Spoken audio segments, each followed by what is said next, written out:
We will start right in. We have some questions that were based on things that folks have sent in to us.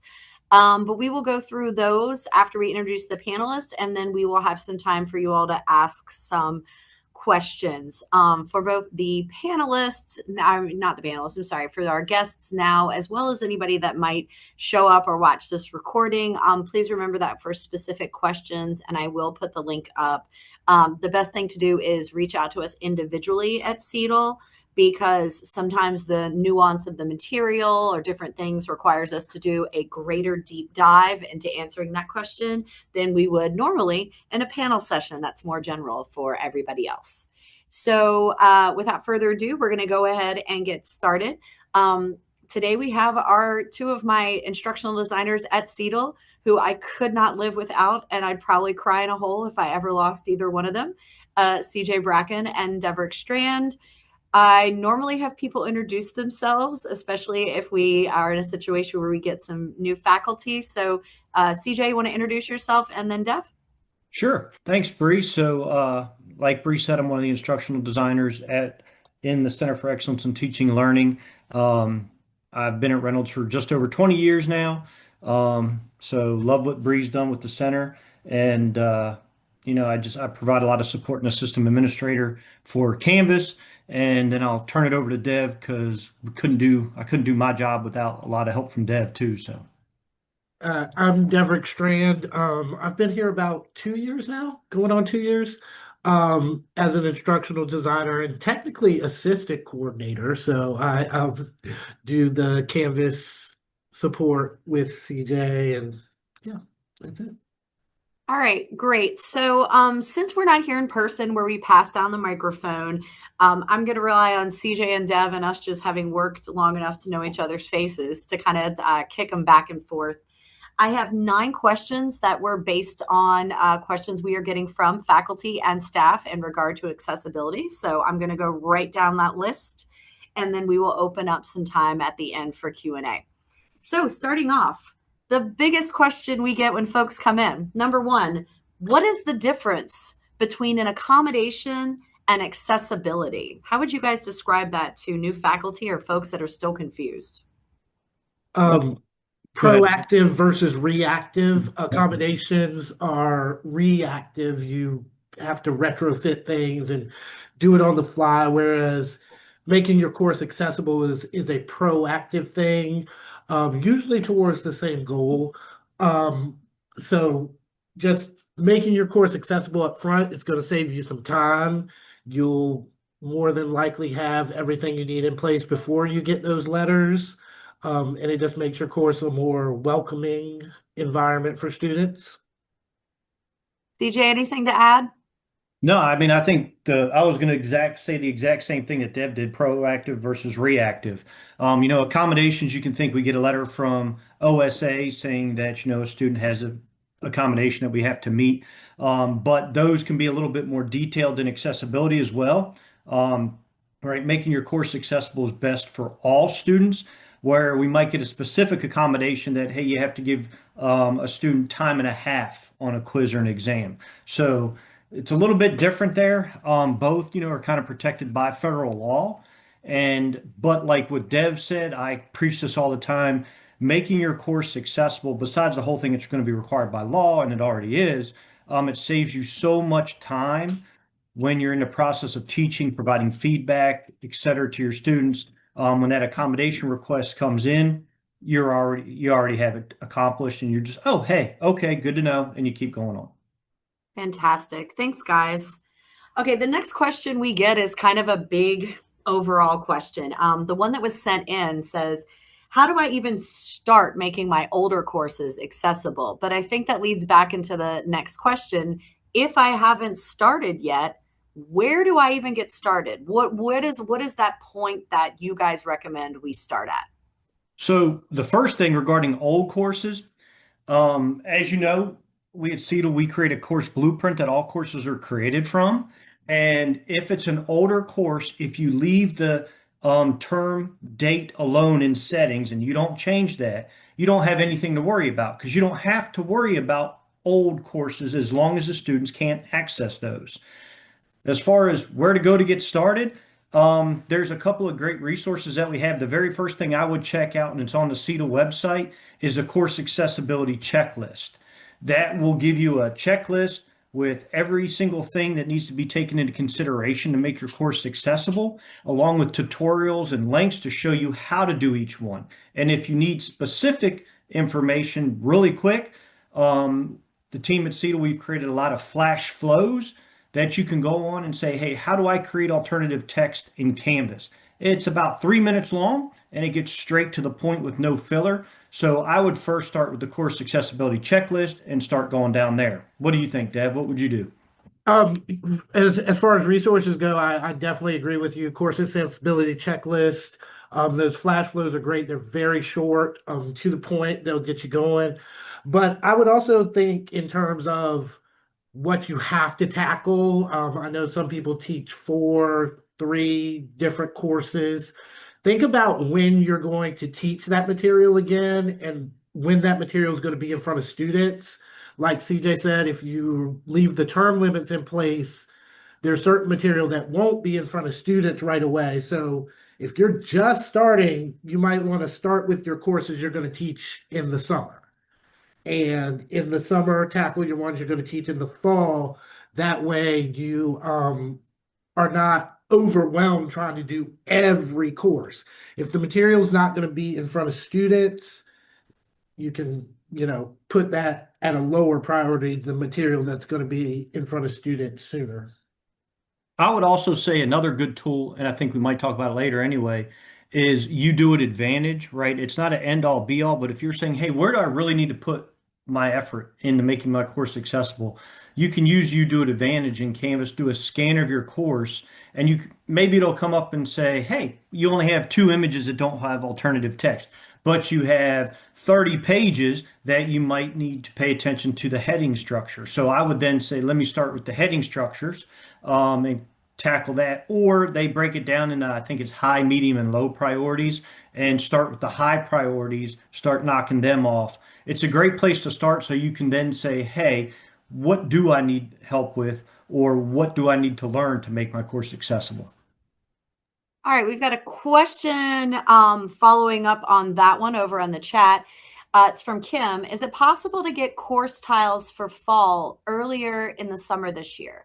I would think that help us prepare our courses. I mean, is it possible? Perhaps, but it's not going to be complete. So, and it would end up messing up more than you would want because we have certain deadlines for other departments and other places at the college to get us information by. And so ours falls on that. You always get your course by the 4th of July for the fall. And if you're teaching in the summer, you'll already have those by the end of the spring break. But most importantly, you don't need your course shells to work on your course. You can create it in your sandbox. You can work on a previous course. So let's say you're teaching the same course this semester as you are in the fall or even last semester. You can go in there, work on making that content accessible, and then you just import it when the new shell comes around. The problem with making them any earlier, let's say that 3 departments get us after I've already created your course sites, you've been in working them, 3 departments say, hey, we have changes, whether it's mandated changes by the system office, by the state, by the federal government, et cetera. Well, if I go to make those changes, it could either overwrite some of what you've done, or if you've done certain things, it won't even make those changes in your course. So, unfortunately, we probably can't make them any earlier, but there are many workarounds for you, including using your sandbox, using previous course sites. And if you really need another sandbox to work on that, you can email canvas@reynolds.edu and we can even make you another sandbox. Thank you for the answer, CJ. Okay, another question we get a lot is I'll never have a blind or a hearing impaired student in my classes. So why do I have to do this? Why do I care about accessibility? I mean, my answer is it's let's not even consider the law. It's just the right thing to do. You may not know that you have a blind or a hard of hearing student in your class or any physical disability because some people just don't want to be looked at differently, so they don't try to get an accommodated request. The other thing is, one, it is the law, so we have to do it anyway, right? It's federal law. That's the overarching thing. But it makes your course materials more accessible to everyone because we know learning styles has been debunked years ago, but multimodal learning, learning through one mode, multiple modes than just one. So a student might be watching, hearing, and reading, right? They retain that knowledge quicker, or there's also learning preferences. So as we all know that I can learn by reading, but I don't prefer to learn by reading anymore. I'm a kinesthetic learner. I learn by doing. So it helps students with multiple means of representation, right? So multiple means of getting stuff out there. So it's just the right thing to do. Yeah, and even though you would think in 2026 everybody has high-speed internet, they don't, and things like alt text make it much more um, easy for those folks if they have an internet issue to still participate. Transcripts help with that as well.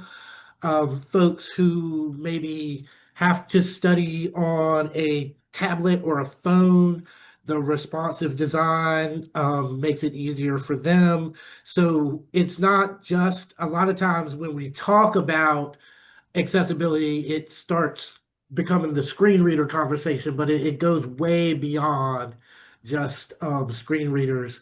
And CJ actually gave me this stat. I always steal it from him.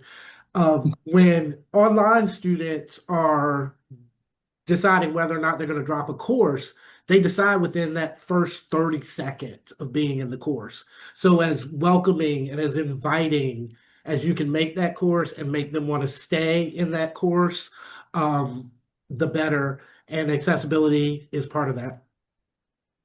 Yeah, I just wanted to respond to Arlene real quick too. So as of right now, the VCCS does not have any archival process for courses in Canvas. Those of us that have been around years ago with Blackboard, they took the course off Blackboard a year from the date it ended. Right now, they don't. So you will still have courses. Well, I do because I was one of the pilot for Canvas from 2018 in Canvas. You, as the instructor, will still be able to access them. Every time we bring it up to the VCCS, they're like, yeah, we should probably think about an archival process in the future, but they haven't yet. So anything that you have previously taught in Canvas, you still have access to. All right, That's and to good. answer the question, the previous question, because I'm trying to kind of make sure we get everything as well as these other ones. Is that please remember as well, we have a very high population of neurodivergent students here at Reynolds. And a lot of the things that we think of as accessibility for the blind or the hearing impaired, things like captions and transcripts, actually have been proven in a lot of research to improve the performance of neurodivergent students. It gives them that extra bump that they can't get from textbooks and other things that are designed for neurotypicals that neurodivergents physically cannot focus on, their brain cannot focus on, but captions and those things help. So, yes, you may be in a program that we can't accept blind students for blah, blah, blah accreditation, but those accessible things, those universally designed elements that CJ has mentioned, those are going to be essential for students with differed learning abilities to succeed in your class as well. And I think we had someone that was jumping in with a question. So I know the answer, but I'm going to let Dev do this because he just dealt with this as long as he's comfortable with it. So in the math class, I have a lot of handwritten solutions and draw sketches. Does that have to change? Also, at Brightpoint, I had to go through accessibility training as a student to work in the discussion portion of the class. Do I need to include that in my class? So Dev has just gone through a class with a lot of handwritten notes in a math class. So I'll let him discuss that. There are ways to get your math into an accessible format. And this actually, I'm actually going to punt and say this is one of those things that Dr. Jackson was saying would be better to sit down with a one-on-one and look at your specific cases because there are some things we can do depending on software that you're comfortable with. Um, OneNote does some handwriting to math equations that is fairly good. That might be an option for you if you have the tap equipment to do that. Otherwise, it's you do it in LaTeX. You would use your alt text, regular things like that. But we'd be happy to come and or have you come and sit down with us, and we'll get some details. So there are definitely options, as Dev's saying, right? So math equation in Word is one that's relatively accessible. But what we can't do, and I've seen this in a lot of courses through the course design project, is where we scan at a copier a page of our handwritten notes, and that just creates an image file PDF, and we put in our course. No, that's what we can't do. And there are a lot of options, as Dev says, but it's really what is the individual faculty member more comfortable with? And I can take the second part. In terms of accessibility training as a student, at this time, there is no mandate here at Reynolds for accessibility training that students will need to do. Some of that is waiting on system guidance because there are a lot of institutions that are just kind of making policy on their own, but the VCCS has asked that we do it as an institution. So we are waiting for that to trickle down to see what the system says, rather than roll something out that we need to backtrack on and tell students, just kidding, you don't have to do that now. We're trying to be consistent with the system. All right. Next question on our list. Guys, do we have any tools that can help make my class more accessible? Yes, Dev. No, I'm just kidding. So no, we do. We talked about UDOIT Advantage that was provided by the system office for at least a year, might be two, we don't know yet. But that is a great way to scan your course. Now, remember, no matter what tool you use or any one that we go over today, it is just that it's a tool. It is not perfect. There will still be some discrepancies with it. So we have UDOIT Advantage. We have the Microsoft and the Canvas accessibility checkers. We do have flash flows on our website to show you how to use those as well. But both of those don't catch everything either. So there's really no one tool out there that catches everything. But there are accessibility checkers that we have in Word, Canvas. We have You Do It Advantage that can help you out. And for staff, we even have, can we say it yet, Bree, even?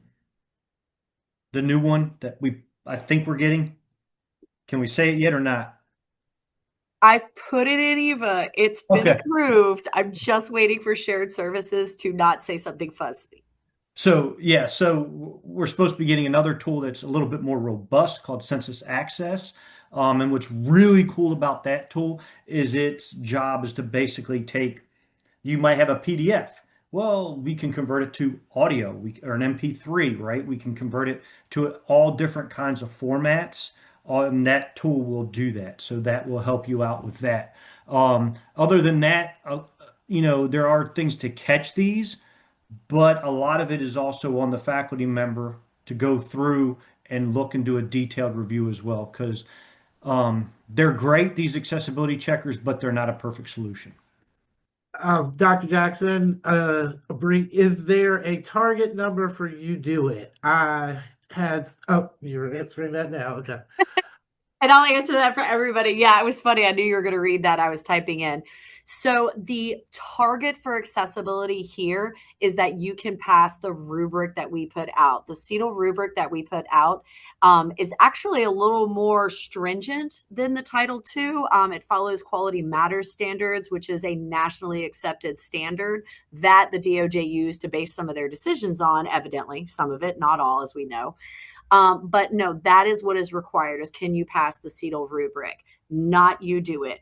I spoke with Dr. Pando, Dr. Dwyer, the members of ALT and Cabinet, and we have come to that decision because as the Tech Tip Tuesday email that went out to you all from the system, you do it does have a number of errors. You could get it all accessible. You can get it to say 100%. You go to bed that night, you wake up the next morning and run it again, and it says your course is at 80%.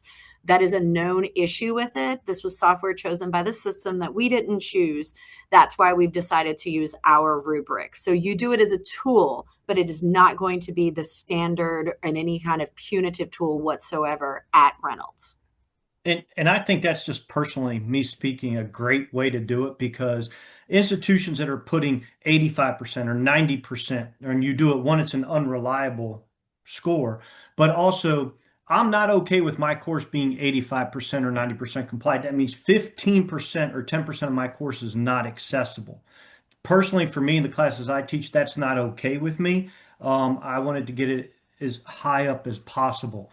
So I think doing it the way the cabinet and Bree just went over, I think that's the best way to do it. Also, keep in mind, don't don't get tied up in this scary world of it's the law, lawsuits, and all this because if you do a great job and you have 1,000 images in your course and you forgot two alt text on images and you have a student that I'm going to sue you and takes it to court, I couldn't imagine any judge going, look, you missed two alt texts out of 1,000. Yeah, you're held liable. No, we just got to show that we are making a good effort at making our courses accessible. We're only human. You can go into my course. I think it's 100%. I'm sure I've missed something in there. So, while we strive for continual course improvement, we're always going to miss some things. Yeah, and I think, the big takeaway from that is accessibility it's a marathon, not a sprint. Mhm. I think one of the things we need to remember about when April 26th comes, it's not the end of accessibility. We're not finished with accessibility.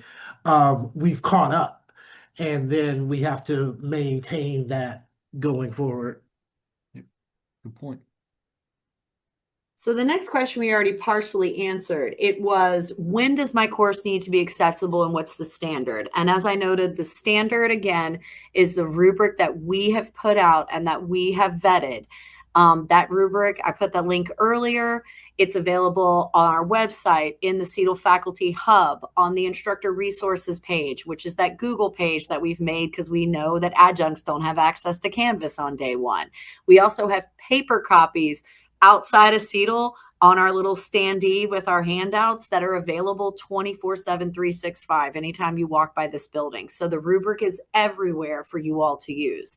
And in terms of when, as Deverick noted, the end of April. Items need to be accessible by the end of April. So basically, you're okay now for spring semester because what happens after the end of April? You give your final and we're done. So you make sure your final is accessible. And then from there on out, it is your summer courses, it is your fall courses going forward, which is why we wanted to break this up for you all as we have month to month during this academic year. So you can do things in chunks. Deverick said it's a marathon, not a sprint, and you can take the time over the summer to chunk up and work on your fall classes. Let's Now this question that was sent in had a follow-up. So it was, now, what if I provide a student personal individual feedback via video or audio that the student only sees and not the entire class? Does that need to conform to accessibility guidelines? So, to my understanding, it still does. We actually had a question from our faculty fellow actually on this, and she does a fantastic job of providing students one-on-one video feedback. And unfortunately, it does. We do have tools again that can make it very easy for us. Um, and the one thing that they said, well, what if I told the students, hey, come to me if you have a documented disability or you have some sort of impairment, and then I'll do that. Well, we can't do it retroactively. We have to be proactive in doing these things, and not all students feel comfortable coming forth, as I said before. So those things still do because we don't know who the student is as far as on an online class. Let's say if Bree was taking my class and I didn't know Bree, I'd have no idea whether she had some sort of impairment or not, or disability. So it does need to be made that way. And we've even, if I correct me if I'm wrong here, Bree, but we even sent that to the system office to get additional clarity on that one, right? That was one of the ones that we sent. Yeah, and full disclosure, I'm still waiting on a little more clarity on that particular answer, which does, before we get into any of the other questions and whatnot, if you all have specifics, please know that if we can't answer them, we are immediately sending them up to the system because it is our understanding they have somebody working with legal that is looking at nuanced situations that are making people uncomfortable. And we're not lawyers here at CETL. We're not lawyers. Your dean is not a lawyer. Your department chair is not a lawyer. And we don't want to be in the situation where we're all asking each other legal questions. So when it comes to something really specific and things like this, we are kicking it up to the system. We're sharing with you all what we get. And then if that changes or whatnot, those items will be updated on our website, on our materials, in our newsletter, so that nobody gets a surprise once we figure out those answers. And I think it's very important to say too that, because we are a government institution, especially because we are a government institution and subject to FOIA, your emails have to be accessible. That's true. Um, you know, Communications you send back and forth to each other, like even if I'm sending something to CJ, technically I'm supposed to make sure that that is fully accessible. That's a great point, Deb. Thank you for bringing that up. All right. Thanks, guys. So the next question is, what do I do about external sites when I link the students outside of Canvas? So that's something that we've been riddled with a lot, right, Dev, especially lately. But in the course design project, we've come across this a lot too. It's, hey, I didn't create the site, it's a publisher site, or it's just CNN or some external site. Well, we need to make sure that any content that we are sending our students to is accessible. So yes, that does count. Publisher content, regular external websites, and some of the clarity that we've asked for as well is publishers or external sites, they're quick. They're real fast at saying, hey, our site meets accessibility guidelines. Then we look into them and they're really not. So a question that we've asked as well is if we have documentation from a publisher, let's just say McGraw-Hill, not saying they did anything nefarious or anything. Let's just say we're using McGraw-Hill Go content and we have documentation that, hey, they do meet the accessible guidelines. And Dev puts it in his class and it comes out that they don't. What we want to find out for certain, and we will make this known once we receive that answer, is that still on us or was that documentation enough?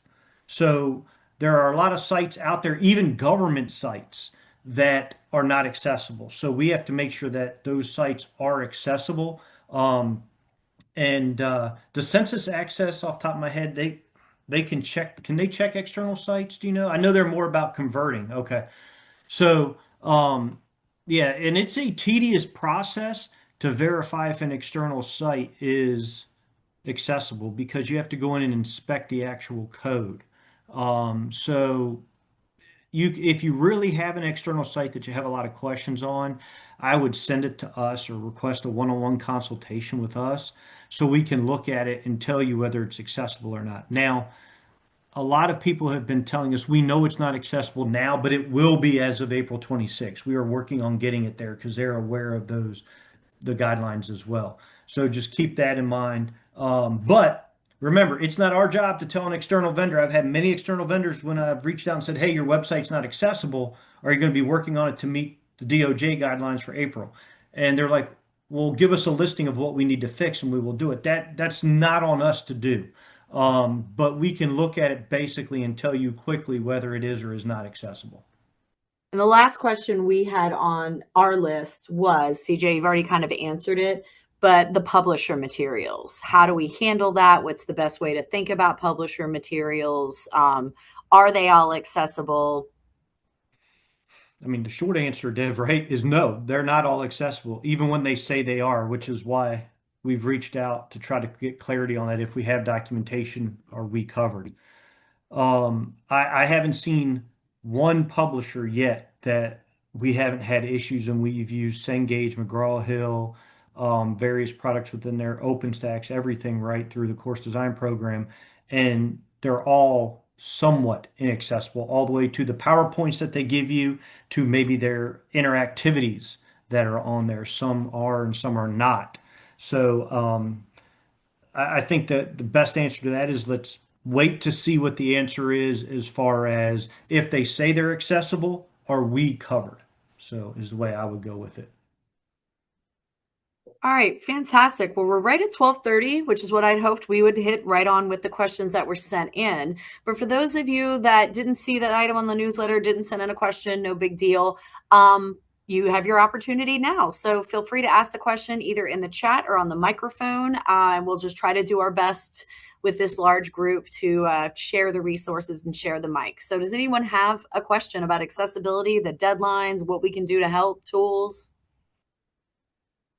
Bree, this is Kim Rose. Um, uh, Deirdre and I are recently attending a clinical laboratory educators conference, and I can say it was somewhat disappointing in the fact that many of the presenters during that education conference, which were a lot of university partners that you would think had the information, actually was stumped whenever questions were asked about whether or not that we could actually do some of the things that they were suggesting, because of the accessibility. And even one presenter, that was talking about AI, the stuff that she was presenting, she had no clue when asked the question about April's deadline, and doing the things that she had. So, like, especially those of us that are in healthcare, how can we go forward without being completely disappointed in the things that we may not be able to put in our classes that we're so desperate needed, such as, for us, it's pictures, a lot of, and the alt text tells the answers, where, it's like, how do you put a cell and say, is this a cancer cell? Is this the normal cell? How do you describe that without? And I know that VCCS put out a recent video. I haven't had a chance to actually read that or not, to look at that yet. But what can you say as far as, um, have you come across the same things? Like, you've talked to other partners and they're not attacking it at all, or they're not even even knowing about it, where we're really hitting it pretty hard. And just the future of that. I mean, that's, to me, was so conflicting. I just felt so kind of disappointed after I attended that conference. I mean, I can tell you, I've had the same. I teach for four-year institutions in Reynolds and work at Reynolds. We're generally light years beyond four-year universities, right? It's amazing. A lot of them are coming to us and saying, "Hey, how are you doing this?" or "What are you doing this?" So it's really good to see from our standpoint that that's where we're at. With images, it's a different thought process, and there's a lot of AI tools that you can use too to help you get there. AI is great, but it's trust but verify. And a good one for alt text is Poe, and you can upload an image and say, "Hey," you might have to give it some context, but it can start drafting an alt text for you. But you can have an image and not have it give away the answer.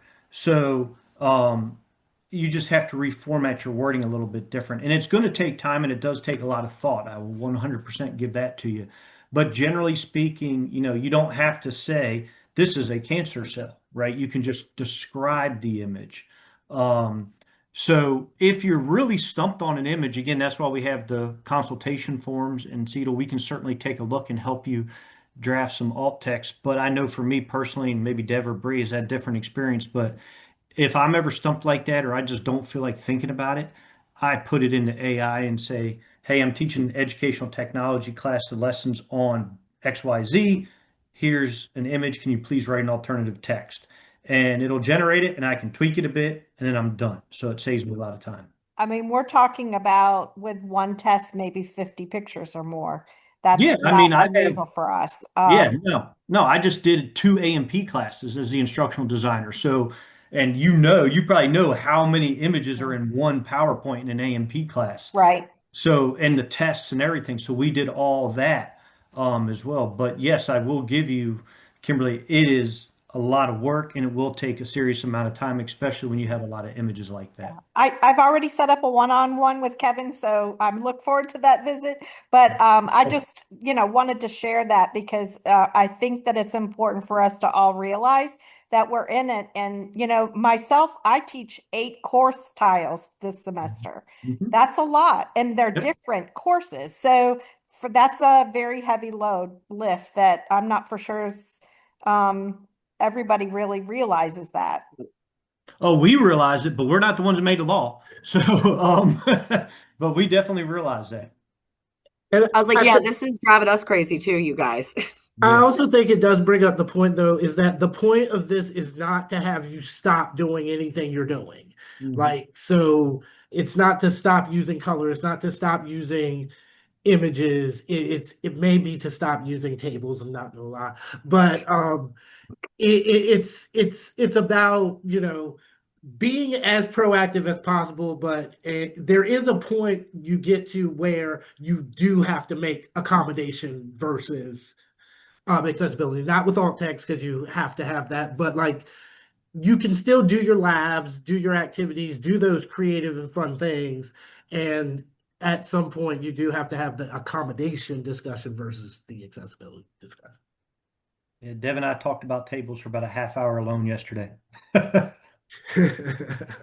can just the way you all say tables in meetings, like it's great. I mean, you can use them, just a lot of work to use them properly.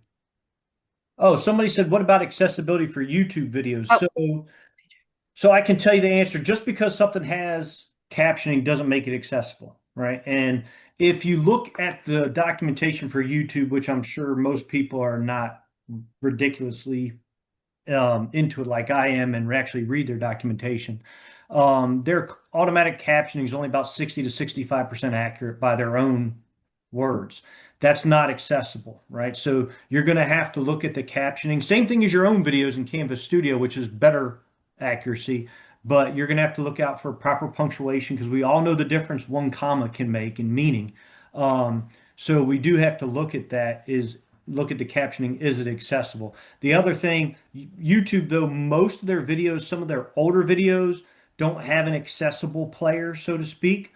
Um, but most of them nowadays do. And on that course accessibility checklist I was telling you about goes over what needs to be in there for a player, such as you got to be able to make it full screen, you got to have fast forward, rewind, or even if you just click in the media, and it has to be keyboard accessible, things like that. But what I would encourage you to do is if you're creating a video or anything, make sure you keep it in studio. I would also recommend just checking the captioning in can or in YouTube, making sure it is accurate. And I know the follow-up question we always get, well, what if it's not accurate? What do I do? Well, honestly, you have a couple of choices. The easiest thing to do is reach out to the creator of that video because you can get to them through YouTube and ask them, say, hey, I noticed some few discrepancies. And everybody's like, yeah, but they're not going to do that. Yeah, actually, when I've told them I'm going to use my video, I want to use their video in a course, most of them will. They give great feedback to it because they want their videos viewed, right? That's why they're putting them out there. So anything they can do to help you out is great. You can, if they don't respond to you or they say flat out no, then I mean, I can guarantee you we could probably find 20 videos on any topic at any time. We could go find another video that either they will respond or they have better captioning. The last resort, and I will tell you, if it was me, it'd be the very last resort, is caption the video yourself and provide a transcript. There's some quicker ways you can do it with different tools, but it does take a little bit of time to do that because you can speak a whole lot in a 3-minute video. So that's kind of where we are with YouTube, but still look at it because I have noticed that captioning is getting a whole lot better even in YouTube. Oh, Kimberly asked a question. Is there a way of going back to a previously recorded studio recording that I did but did not? Oh, absolutely. You can go back there. You can once you click on the video, and I'm doing this from top of my head, but there should be captions tab after you click on it, and then you go in there and you tell it that you spoke English. I'm presuming you spoke English, and then tell it to caption it, and it should generate that for you. Any other questions? I mean, for accessibility, the best email is D. No, I'm just No, kidding. don't do that. No, you can always send us your questions at CETL@reynolds.edu. Or if it's about something specific to Canvas, canvas@reynolds.edu. You can request a one-on-one consultation. We're here to help. So please, if today's not your only chance, let me say it that way. And I see a couple of department chairs here. We have gone out to different departments and met with whole departments at a time. If you have a couple colleagues that teach the same thing as you and you want to get together, we will be as accommodating as we can. Well, we will hang back in case folks have other questions, and I'll actually pause the recording as people are leaving so that if there's a question you maybe don't want out there in perpetuity, you can have a chance to ask that. But other than those, if we thank you for joining us and have a good afternoon. Yeah, have a great day. And just remember, start early. Don't wait till the last minute.